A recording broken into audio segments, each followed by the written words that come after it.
In the mountains of Bolivia, Severino and Maxima are typical of the poor cocoa farmers who are desperate for their newly elected government to deliver change and drag them out of poverty. Over lunch with their family, they told me how they, like thousands of other Bolivian Indians, had suffered under former governments. Personalmente estoy encarcelado, ¿no? Masacrado, todo eso, en la cárcel Abra. Yo ahorita me hace recordar. Hemos sufrido en los gobiernos de modelo neoliberal, bien masacrados, ¿no? The industrialization of the coca leaf for tea and mate is at the heart of the new Morales government, and it has ensured them massive support. 514 años estaba en las manos de la derecha, ahora tiene que estar en manos de la izquierda o en sus manos de los pobres el poder. Severino and Maxima then took me to join thousands of other marchers in Cochabamba. A year ago, these marching Bolivians voted for their country's first ever indigenous president. President Evo Morales came to power promising social revolution in one of the poorest countries in South America. The promised revolution, however, is not going to plan. Many farmers and indigenous groups want the old white elite thrown out immediately. This is no more obvious than in the city of Cochabamba, which has seen rampant violence and 2 dead. Here, the peoples who swept Morales to power are demanding the resignation of right-wing hate figure, but democratically elected, Governor Manfred Reyes.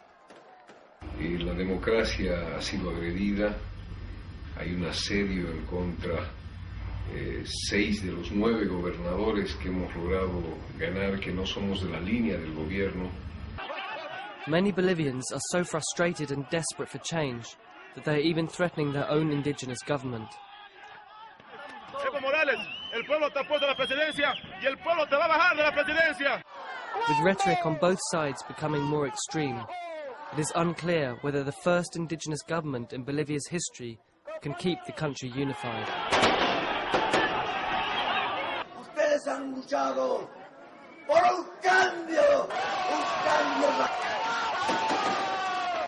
The marchers had come from all over the country.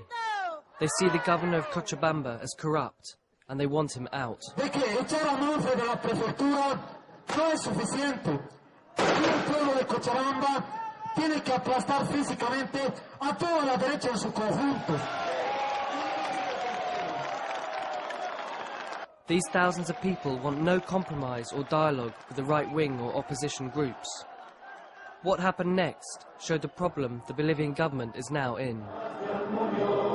The government leaders asked for calm and order, but the crowd could not be controlled. Nuestros actos, compañeros, tienen que ser legales, porque si no, compañeros, un amparo constitucional, compañeros, nos puede poner en dificultades.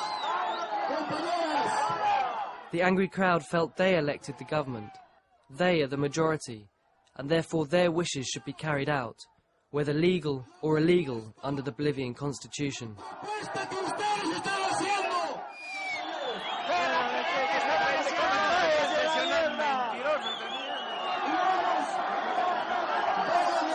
The leaders, constitutionally unable to follow the wishes of the crowd and elect a new governor, fled.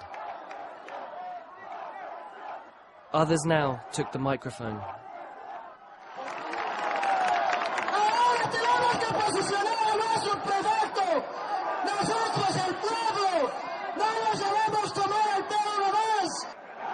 The people then decided to take power into their own hands and elect their own governor and representatives.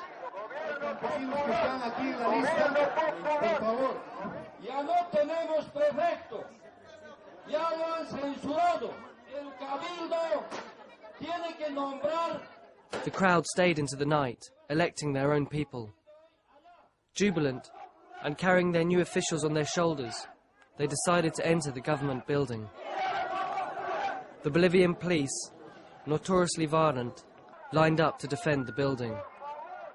Such a confrontation would usually end in shooting and bloodshed.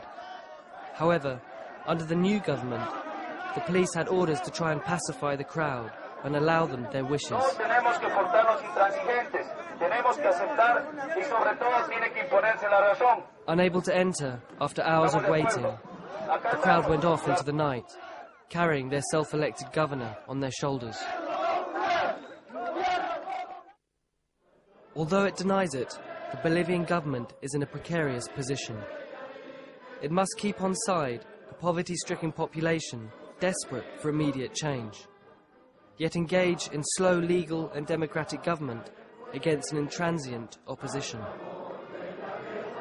From what I saw in Cochabamba, it is not certain it will succeed.